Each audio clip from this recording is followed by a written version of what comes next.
وبتمم بالخير اشرح لي صدري ويسر أمري واحلل عقدة من لساني يفقهوا قولي اللهم صل على سيدنا محمد وعلى آله وصحبه أجمعين. Yang saya hormati adalah pengurusi majlis, pengurusi surau yang insyaAllah akan jadi masjid. Hari Jumat puasa, seterusnya muslimin muslimat berahmati Allah. Bersyukur pada Allah Subhanahu Wa Taala pada malam ini rasanya kali kedua sampai ke seluruh tuan. Kita bertemu untuk kita berkongsi ilmu, di mana yang disebutkan oleh pengurusi tadi. Kerana kita sedia maklum, dia waktu maghrib dan isyak waktu yang sangat sesuai untuk kita berkongsi dan menimba ilmu Allah Subhanahu Wa Taala. Kerana Nabi SAW ada yang menyatakan bahawasanya hidup kita di dunia ini seperti kita singgah di pokok-pokok rendang. Maknanya berteduh sementara kerana penat berjalan, nak berjalan semula ke tempat yang kita nak tuju. Tapi sekarang ni tak kita nak berteduh dua pokok sebab kita tak jalan kaki. Maksudnya mungkin kita singgah di up and up untuk rehat seketika sebelum kita berjalan semula menuju ke tempat yang kita nak tuju. Maknanya singkat sangat hidup kita di dunia ini. Dan dibandingkan dengan alam akhirat sana yang kekal selama-lamanya, hidup kita seolah-olah duduk bawah pokok rehat sementara saja. Sebab itu kita hidup atas dunia, hidup yang sentiasa diuji oleh Allah SWT. Macam-macam ujian. Kalau hari ini kita tengok kejadian-kejadian seperti tanah runtuh, yang baru kita dengar anak yatim habis 16 orang meninggal dunia, 14 anak-anak yatim, 2 orang guru. Bila berlaku cerita runtuh, semua orang terkejut. Rupanya tanah ataupun rumah ni tak ada CF. Kemudian yang memelihara, yang menjaga itu pula individu tertentu. Patutnya yatim ini dijaga oleh pihak berwajib. Kenapa pula tak boleh bagi CF kepada tempat ni? Ini benda-benda yang menjadi persoalan. Kemudian kita pula bila berlaku satu perkara yang seperti ini, maka serta-merta collection dapat sampai 1 juta lebih. Awal ni derma 500,000 derma 100,000 sampai 1 juta lebih dapat. Ini maknanya benda-benda yang katakan hikmah Allah Subhanahu Wa Taala jadikan sesuatu kepada kita sementara kita hidup ni. Ada saja benda-benda yang berlaku. Kalau hari ini kita tengok pelajar melahirkan anak luar nikah, memang sentiasa kita dengar. Lahir-lahir di rumah dia, di tempat dia duduk. Kemudian hasil dia sorokkan, kemudian letak orang jalan lancir almari. Akhirnya dia pun tak tahan juga, lapor kepada pihak berkuasa. Sebab benda-benda yang salah ni, sorok macam mana sekalipun, kita tidak akan sanggup sorok hati kita berdebar-debar. Kerana dalam anggota kita ni, hati adalah anggota yang menjadi ahli syurga.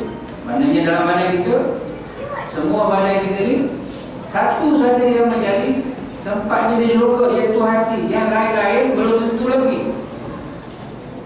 Setelah itu tuan-tuan, bila berlaku saja kesalahan, yang takutnya ialah hati. Yang lainnya tak takut lagi. Mata makin liar lagi, telinga makin kuat mendengar benda-benda yang tak sepatutnya, kaki masih boleh jalan ke mana saja. Ini dibagi kejadian yang berlaku, yang dilaporkan oleh pihak media yang kita tahu. Bayangkan yang kita tak tahu. Ini kehidupan kita. Jadi bila disebut tentang kehidupan kita ni, berteduh saja di bawah pokok seolah-olah itu menunjukkan sekejapnya hidup kita ini. Dalam Al-Quran surah Al-Hashr, Allah Subhanahu Wa Taala berfirman, "A'udzubillahi minasyaitonir rajim. Ya ayyuhalladzina amanu taqullaha wal tanzur nafsum ma qaddamat lighad. Wattaqullaha innallaha khabirun bima ta'malun. Wa la takunu kalladzina nasullaha fa ansahum anfusahum ulaika humul fasiqun. La yastawi ashabun nar wa ashabul jannah, ashabul jannati humul faizun. Ayat ini tuan-tuan dengan jelas menunjukkan kepada kita, Allah beritahu, wahai orang-orang yang beriman. Siapa tuan-tuan yang beriman? Orang yang beriman, kita semua yang berpegang dengan agama Allah, yang beriman kepada Allah. Allah seru dengan seruan yang khas. Ya ayyuhallazina amanu. Berbeza, ya ayyuhan nas, wahai manusia. Seluruh manusia tak kira Islam atau bukan Islam. Tapi bila sebut ya ayyuhallazina amanu, itu maknanya orang-orang yang beriman. Itu kalau terjemah semua lah. Tapi kalau terjemah dekat politik dengan beraya lain pula maknanya. Yang kalau zindaman itu maknanya lain terjemah. Jangan salah terjemah. Apa yang disebutkan oleh Allah? Yang pertama yang disuruh bertakwa kepada Allah. Jangan kata Allah, ingatlah apa yang kamu nak bawa pada hari esok. Maksud hari esok itu ialah hari kiamat, nak bawa apa?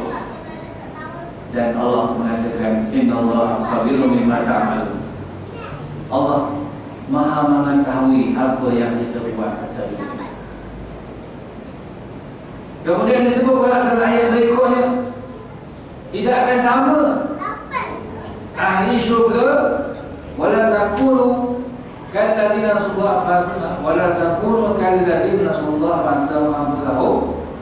Maknanya jangan kamu jadi golongan-golongan yang lupa kepada Allah. Kerana bila lupa kepada Allah, Allah akan lupakan kita.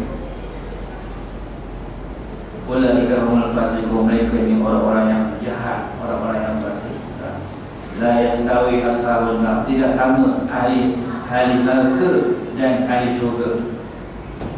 Maknanya tuan-tuan, ayat ini menjelaskan kepada kita tentang kehidupan kita di dunia ini sentiasa dicatat, direkod oleh Allah Subhanahu Wa Taala apa yang kita buat. Kerana yang kita buat ni lah yang menjadi pegangan kita. Kita tak bawa harta benda kita tak bawa pangkat, kita tak bawa benda-benda yang kita ada di dunia ni. Tetapi yang kita bawa ialah amal-amal kita. Ini disebutkan dalam hadis Nabi sallallahu alaihi wasallam.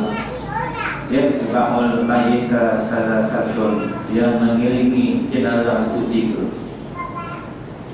Ahluhu wa maluhu wa amaluhu, iaitu keluarganya dan juga hartanya dan juga amal-amalnya.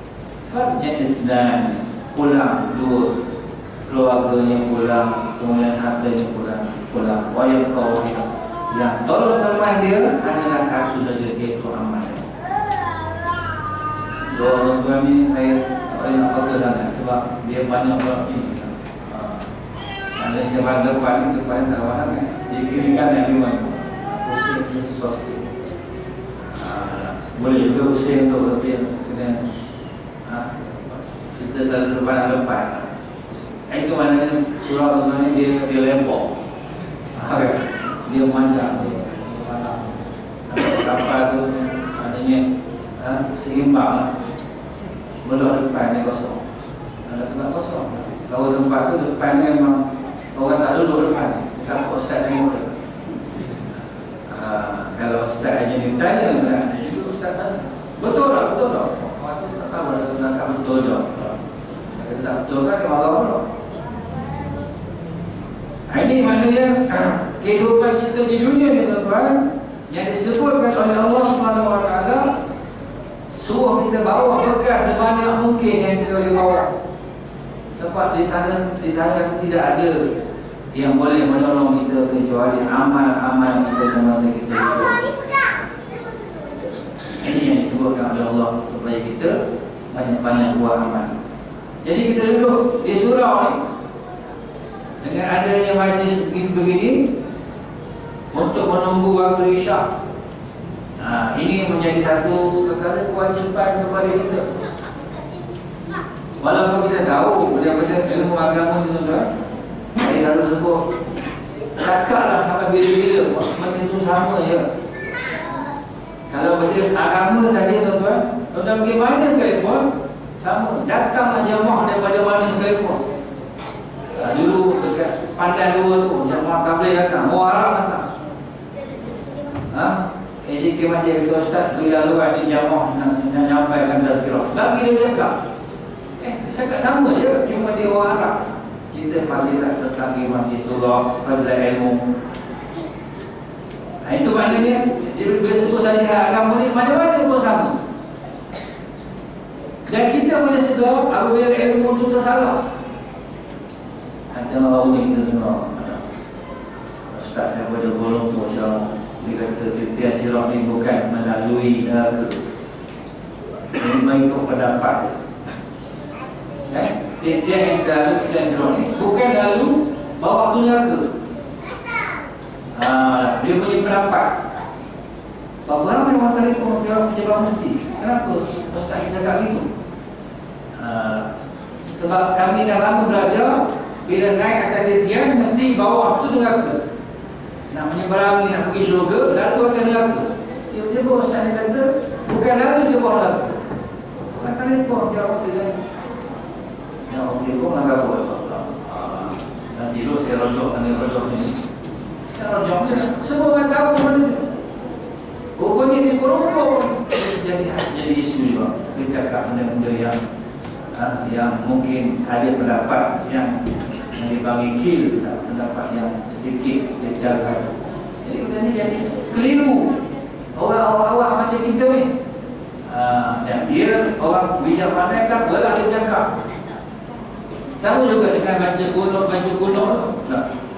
Ada di Kuala Lumpur sembahyang tarawih kuno.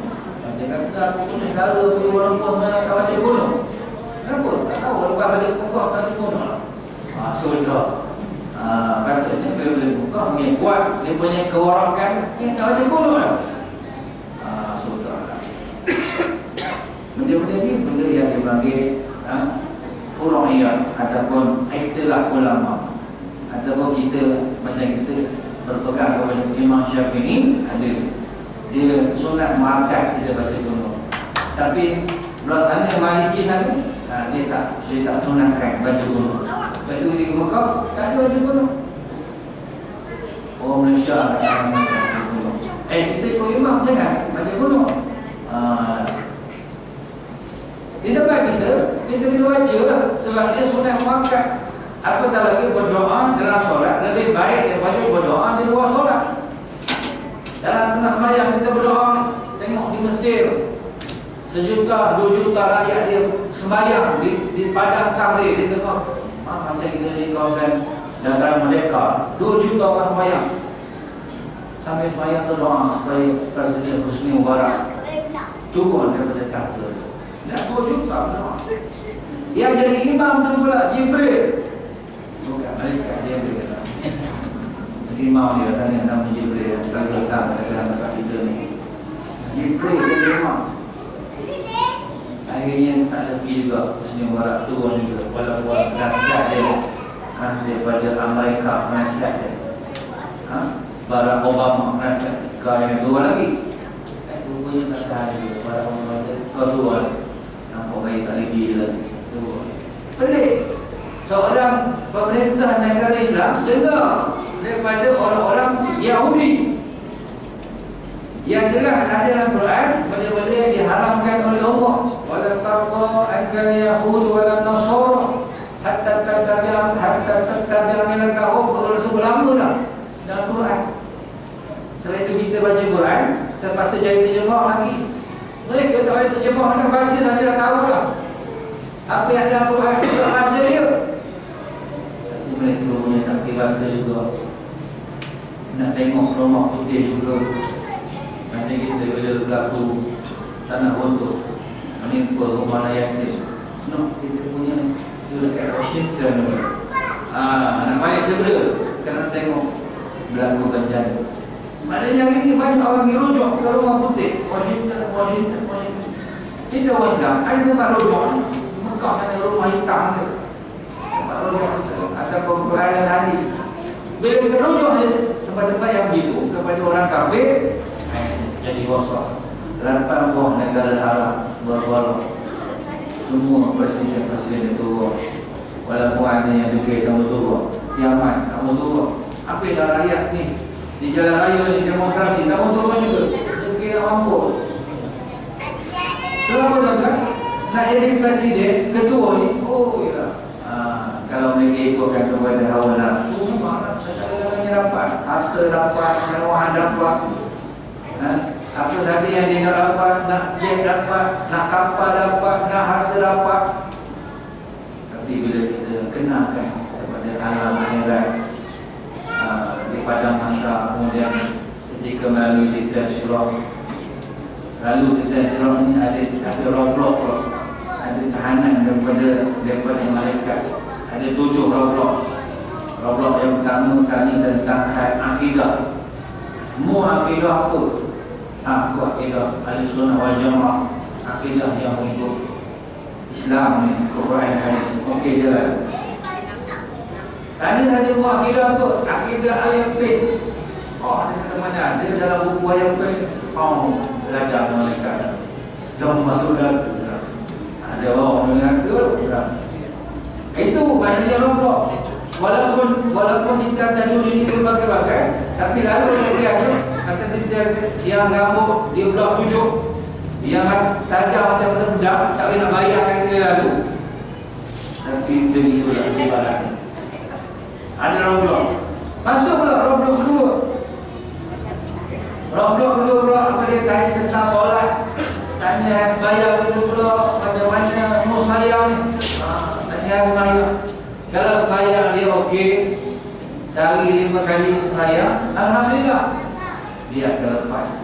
Tapi bila dia boleh sembahyang, sembahyang ni tengok keadaan. Bila aku susah aku sembahyang, tapi bila senang aku tak sempat sembahyang. Oh, belajar mereka. Benda yang menjadi perkara utama Isra' Mi'raj. Diangkat Nabi ke langit nak bagi sembahyang. Dia merupakan tali hayat kita dengan Allah. 2, 4, 4, 3, 4. Ada kata doktor awal ni dia orang kerja kesihatan. Dia kata ustaz kita ni nasihat nak buat dan makan pil. Saya pun dengar ni kan, ingatkan nak bagi pil macam mana nak makan juga pil. Rupanya tak beritahu pil apa, cuma dia beritahu pagi-pagi 2 butir, tengah hari sikit 4 butir, lepas tu pukul 4 lebih 4 butir, lepas tu masa matahari tenggelam 3, kemudian malam sikit 4 butir. Rupanya semayang juga. Pil tu ialah semayang.